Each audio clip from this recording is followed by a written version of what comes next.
Hello and welcome to the channel, and today I'm going to be taking a look at this 1994 Lancia Delta HF Integrale Evo2, which is coming up for sale through Historics Auctions on the 1st of March 2025. And it's going to be a series of previews that hopefully I'm going to be looking at. But I thought we'd start by looking at the history of the Delta, and then we'll go on to examine this car in more detail.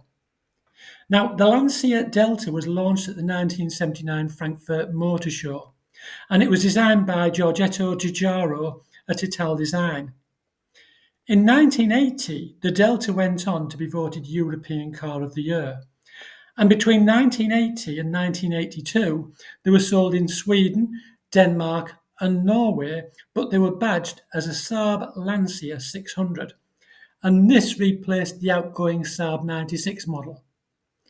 Of course, the Lancia Delta is remembered for its domination of the World Rally Championships of the late 80s and 90s, winning 6 constructors' titles in a row from 1987 to 1992. And it was at the end of the 1991 World Rally Championship season, and after winning both drivers' and manufacturers' championships, that Lancia officially retired from rallying.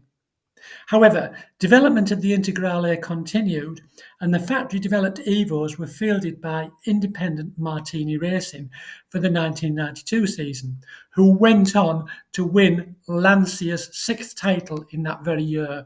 The first Evolution cars were built at the end of 1991, carrying on through until 1992, and these were the final homologation cars built for the Lancia Rally team. June 1993 saw the introduction of the Evo2, and this had an updated version of the 16-valve 2-litre turbocharged engine, now producing even more power. So what do we know about this 1994 Integrale Evo2? Well, it's finished in a limited edition colour of Giallo Ginestra Yellow, of which only 220 were produced. And it was supplied new in Germany and registered in Hamburg on the 31st of August 1994, where it remained for a further 3 years before it came to the UK in 1997. Now, on the Evos, the front and rear tracks were wider than on the earlier Deltas, which consequently led to the wheel arch bulges being extended, and they were made more rounded, and they were now made in a single pressing rather than being welded on as they had been previously. The Evo bodywork now included a new bonnet, which now had a wider, taller hump and new lateral air slats to assist the underbonnet ventilation. The Evo 2 also saw the addition of air intake grills in the side of the mudguards. It gained new front and rear bumpers, box section side skirts, and it also had a rear spoiler. The front end, of course, was distinguished by the smaller diameter round headlamps, with the outer ones being projectors. And what's interesting to note is that the roof spoiler above the tailgate was manually adjustable in 3 positions so that the downforce could be adjusted.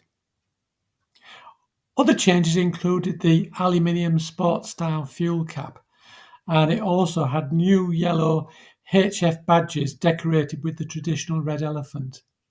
This car is said to be sitting on a new set of 17-inch Evolution Speedline magnesium alloy wheels, which are painted in anthracite, and they're shod with new Pirelli P0 tyres. So as we've already said, under the bonnet sits this 2-litre turbocharged 16-valve engine, which is claimed produces 219 brake horsepower. Now, as you'll know, it's got a 4-wheel drive system, and the power sent to all 4 wheels via the 5-speed manual gearbox. It's also got a Garrett T3 turbo, which is water-cooled, and this all results in an impressive 0 to 60 time of 5.7 seconds. A distinguishing feature of the Evo 2 was that the cylinder head was now painted red. Now, moving on to the interior, you'll see that the front seats are Recaros. Now, previously, they were an option, but now they were a standard feature on the Evo 2. And they're trimmed in a dark grey Alcantara, which is highlighted with yellow stitching in a diagonal pattern. The car's said to have a new black carpet set along with some new HF mats. And you'll see that the steering wheels are 3-spoke Momo. And this car's also been fitted with the optional air conditioning. It's had 7 previous keepers from new, the current owner purchasing it in July 2018. And it says that it boasts an impressive and full mark specialist maintenance history, with 17 stamps in the service book, 5 in Germany, and 9 by Lancia dealer Walker's Garage in Netherlands. Now that's a garage I do know because they're not too far away from me. It's also got 4 by Auto Integrale in Reading. We're also told that between 2003 and 2018, this car's had a lot of money spent on it. In total, £39,512. Apparently, when the current owner bought the car in September 2018, he took it to Walker's Garage in Netherlands. They carried out a full assessment of the car, and as a result of their recommendations, he spent a further £16,162 with them. 189 hours of work in total, and that included a full engine rebuild along with many other new components. In addition to that, some paint rectification was carried out by a specialist body shop, costing approximately £2,000.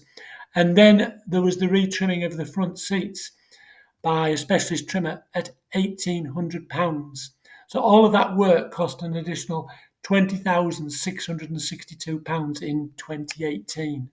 The car retains its original handbook pack, which is good news, along with its maintenance book and owner's manual. And there's 2 books on the Lancia Delta Integrales, including one by Peter Collins. It comes, as you would expect, with the HPI check and the certificate, along with the MOT history and test certificates, as well as all the invoices for the works and servicing carried out. And they tell us that it's now covered a genuine 81,928 miles from new, or 131,850 kilometres. But more importantly, it's only covered 464 miles since the engine was rebuilt by Walker's Garages back in 2018. So if you're looking for an Integrale, could this be the one for you? If you want to know more information about this car or any other details, then be sure to check out Historics Auctions website. They also list the details of the viewing dates, which of course would be recommended. And if you've enjoyed this video, I hope you'll join me in future preview videos. I'm going to say thanks for watching, and until next time, take care.